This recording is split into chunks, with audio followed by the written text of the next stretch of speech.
تو میں دو بزرگوں کا ذکر کر رہا تھا، اگر یاد ہو، حضرت شقیق بلخی رحمۃ اللہ علیہ اور اس کے ساتھ 32-33 سال گزارنے والے حضرت حاتم اصم رحمۃ اللہ علیہ، اس کے خادم سے ایک دن حضرت شقیق بلخی رحمۃ اللہ علیہ نے اپنے شاگرد خاص 33 سال گزرنے کے بعد ایک دن پوچھا، حاتم کتنے سال ہو گئے میرے ساتھ؟ کہا حضرت یا استاد 33 سال ہو گئے۔ اللہ ہو، صحبت اس طرح ہوتا ہے۔ فرمایا 33 سال کیا سیکھا؟ کہا حضرت استاد میں نے آپ سے صرف 8 مسائل سیکھے۔ فرمایا 33 سالوں میں 8 مسائل؟ کہیں زندگی تو خراب نہیں کی؟ نہیں حضرت، الحمدللہ بس وہ زندگی کا خلاصہ ہے۔ فرمایا اچھا بتاؤ، 4 مسائل پر میں پورے سیر حاصل گفتگو کر چکا ہوں۔ پہلا یہ تھا کہ حضرت حاتم اصم رحمۃ اللہ علیہ نے فرمایا، یا استاد میں نے دیکھا دنیا میں لوگ کسی نہ کسی چیز سے محبت کرتے ہیں، اکثر 3 چیزوں سے محبتیں ہوتی ہیں لوگوں کی: دولت سے محبت، عزیز و اقارب اولاد سے محبت، اور اعمال سے کسی حد تک ایک محبت رکھتے ہیں، نماز، روزہ، حج زکات۔ حضرت میں نے آپ سے یہ سیکھا، مرنے کے بعد یہ 2 انسان کو قبرستان چھوڑ کر واپس آ جاتے ہیں، یعنی اولاد، رشتہ دار، عزیز اقارب تدفین کر کے واپس آ جاتے ہیں، اور جو اس کے علاوہ جس پر اس نے محنت کی ہوتی ہے، یعنی دولت کا بھی یہ حال ہے، وہ تو مرتے ہی منہ موڑ لیتا ہے، اور ایک عمل انسان کے ساتھ رہ جاتا ہے۔ حضرت بس میں نے ان 2 کو چھوڑا، صرف اعمال سے محبت کی تاکہ موت کے بعد میرے کام آ جائے۔ تو میں سبحان اللہ، یہ تو بڑا اچھا مسئلہ سیکھا۔ دوسرا کیا سیکھا؟ تفصیل بیان کر چکا ہوں، اس لیے اس میں نہیں جاتا ہوں۔ دوسرے کیا سیکھا؟ فرمایا دوسرے یہ سیکھا، دنیا میں لوگوں کے کسی نہ کسی چیز کی طرف میلان ہوتا ہے، کسی کی زمین کی طرف میلان ہے، کسی کی دولت کی طرف میلان ہے، دکان مکان کی طرف میلان ہے، لیکن ایک دن یہ سب چھوڑ کر چلا جائے گا۔ میں نے بس کوئی چیز بھی میری نگاہوں میں نہیں جگہ، اس لیے میں نے صرف اللہ کی طرف میلان کی کہ وہی میرے کام آنے والا ہے، باقی چیزوں سے میں نے نظریں ہٹا لی۔ فرمایا یہ تو بھی بہت اچھا مسئلہ۔ تیسرا یہ کہ اللہ پاک نے قرآن مجید میں فرمایا، وَأَمَّا مَنْ خَافَ مَقَامَ رَبِّهِ وَنَهَى النَّفْسَ عَنِ الْهَوَىٰ فَإِنَّ الْجَنَّةَ هِيَ الْمَأْوَىٰ۔ جو شخص اللہ کے سامنے کھڑے ہونے سے ڈرا، دنیا میں ایسے اعمال اختیار کی کہ اللہ کو راضی کرنے کی کوشش کی اور اپنے نفس کو قابو میں رکھا اور ایسی چیزوں سے بچا کر رکھا جو اللہ کی ناراضگی کی چیزیں تھے۔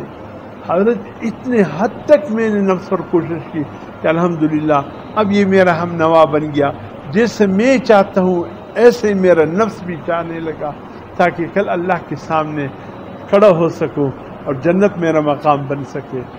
اس لیے میں نے جو ہے اپنے نفس کو قابو میں رکھا۔ فرمایا یہ بھی بہت اچھا مسئلہ۔ اور کیا مسئلہ سیکھا؟ پھر فرمایا حضرت میں نے یہ دیکھا کہ لوگوں کے پاس چیزیں آتے ہیں، اس کی حفاظت میں دن رات لگے ہیں، دن رات لگے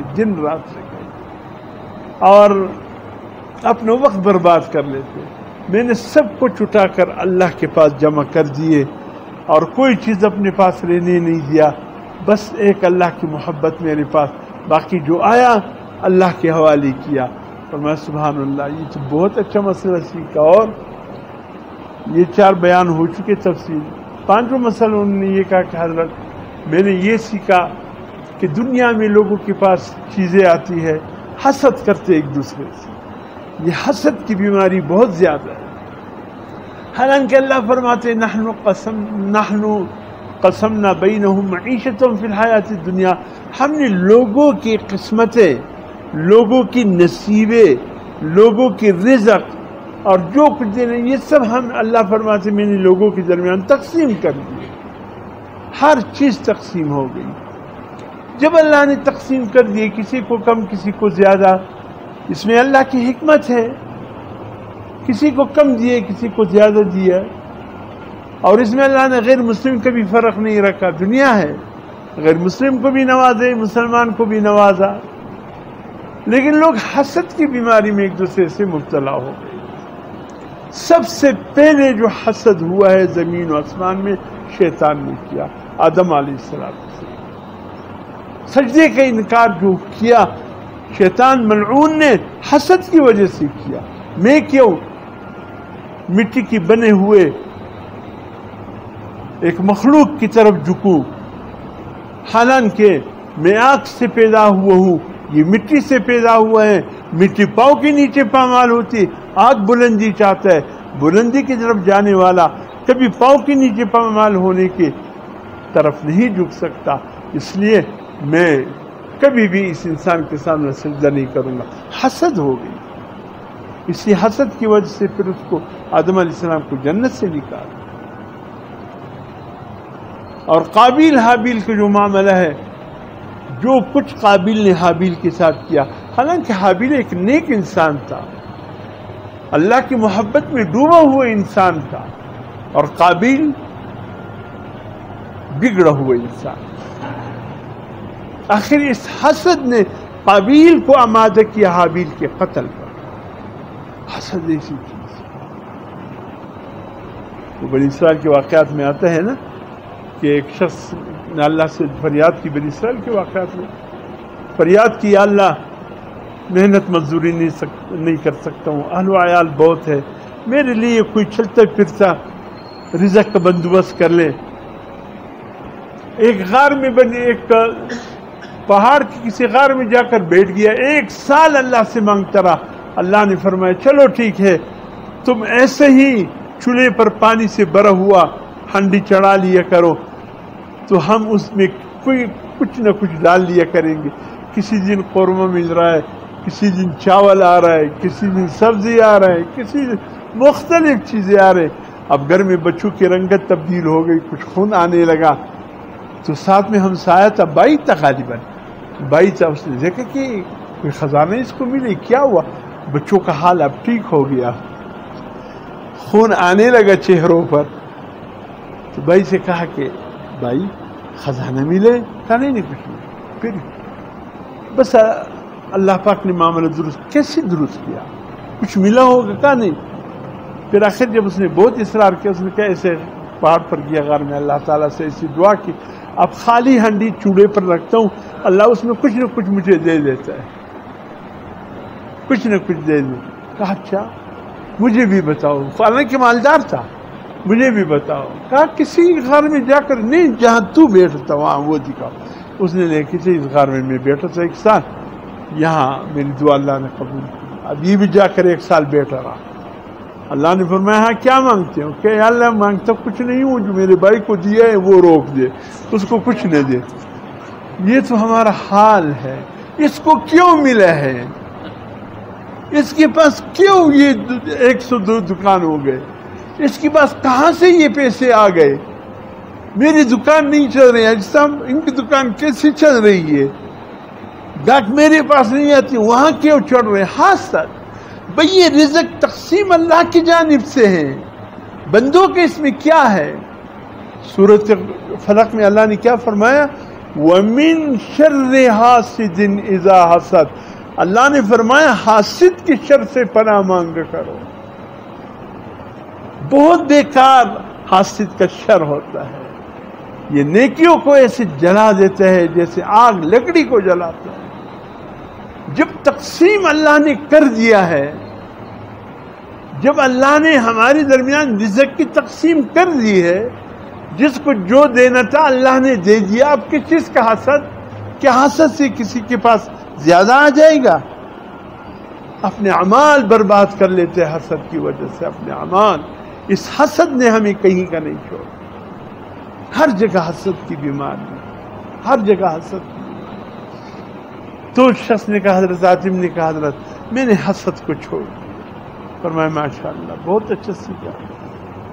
فرمایا میں نے دیکھا دنیا میں کوئی کسی سے لڑائی جھگڑا کرتا ہے، وہ دشمنی میں بدل جاتا ہے، اپنی دشمن کو سمجھ کر اس کے خلاف ہو جاتے ہیں، اس سے بچنے کی کوشش کرتے ہیں، جبکہ مجموعی طور پر قرآن میں اللہ نے فرمایا پورے نسل انسانی کا دشمن شیطان ہے۔ یہ آپس میں چھوٹی چھوٹی دشمنی بھی شیطان بدبخت ڈالتا ہے، بڑا دشمنی یہ ہے، ان الشیطان لکم عدو فاتخذوہ عدوا، 22واں پارہ سورۃ فاطر پہلے رکوع، فرمائے لوگو شیطان تمہارا کل دشمن ہے، تم بھی اس کو دشمن جانو، پھر بچنا آسان ہو جائے گا۔ تو حضرت ذات نے کہا حضرت میں نے اپنی دشمن کو پہچان لیا، بس اصل دشمن یہ ہے شیطان، میں بس اس سے بچنے کی کوشش کرتا ہوں۔ اور فرمایا حضرت ایک یہ بھی ہے کہ دنیا میں کوئی زمین پہ بھروسہ کرتا ہے، کوئی دکان پہ بھروسہ ہے، کوئی ملازمت پہ بھروسہ ہے، کوئی دولت پہ بھروسہ ہے، حالانکہ یہ بوقت ضرورت کام نہ آنے والی چیزیں ہیں۔ اللہ کی میں نے قرآن پڑھا تو اللہ فرماتے ہو وَمَن يَتَوَكَّلْ عَلَى اللَّهِ فَهُوَ حَسْبُهُ، جو اللہ پر بھروسہ کرے اللہ اس کے لیے کافی ہو جاتا ہے۔ میں نے چیزوں پر بھروسہ چھوڑ دیا، میرا بھروسہ اللہ ہے۔ فرمایا یہ 8 مسائل میں نے آپ سے سیکھے ہیں۔ فرمایا مبارک ہو تجھے اے حاتم اسم، واقعی آپ نے مجھ سے علم کا خزانہ لے لیا، جو ان 8 باتوں پر عمل کرے اللہ اس کو دنیا میں بھی سرخرو فرماتے ہیں، آخرت میں بھی سرخرو ہوتا۔ یہ اصل زندگی ہے جو اللہ کے ان نیک بندوں کے ذریعے وقتاً فوقتاً کہیں نہ کہیں سے ہمیں مل جاتی ہے، اور یہی اللہ کے نیک بندے قیامت تک رہیں گے جو ہماری اور حضور صلی اللہ علیہ وسلم کی امت کی رہنمائی کرتے رہیں گے۔ اللہ رب العزت ہمیں عمل کی توفیق عطا فرمائے۔